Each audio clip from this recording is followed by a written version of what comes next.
One mediator between God and man. Do clergy and saintly intercession violate Christ's role as sole mediator? Many are familiar with Paul's description of Jesus as the sole mediator between God and man. 1 Timothy 2:5 says, "For there is one God and one mediator between God and mankind, the man Christ Jesus."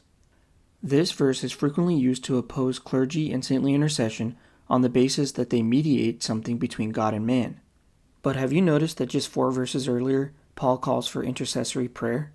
I urge then, first of all, that petitions, prayers, intercession, and thanksgiving be made for all people, for kings and all those in authority, that we may live peaceful and quiet lives in all godliness and holiness. But asking someone to pray for you is just asking them to prayerfully mediate on your behalf to God.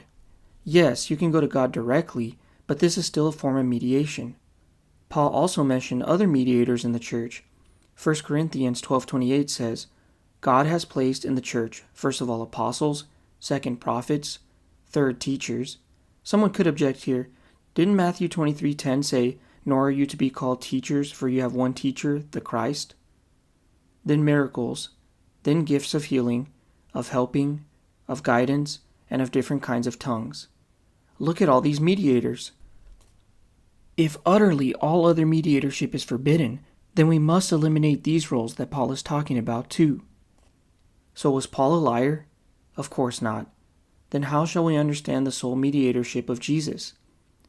The reason we need a mediator is because our sin has separated us from God.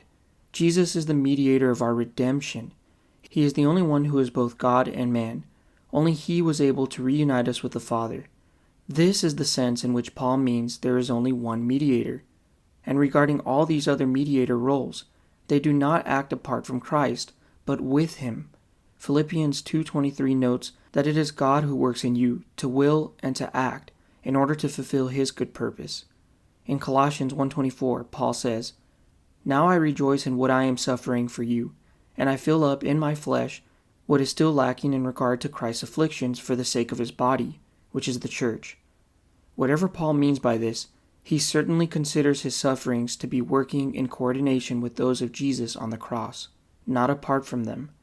These other mediators are united in participation with the one mediator of our redemption, so that Jesus remains the ultimate and true mediator always. So in conclusion, the clergy and saints do not violate the sole mediatorship of Jesus Christ. Their roles are united to and participatory with the true mediator, Jesus Christ.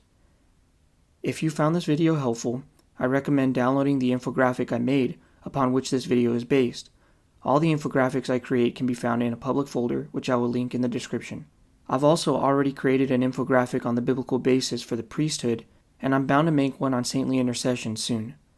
Please consider liking my Facebook page, linked in the description, and supporting my family through Patreon, so I can devote more time to the creation of this sort of apologetics material. Thank you, and God bless.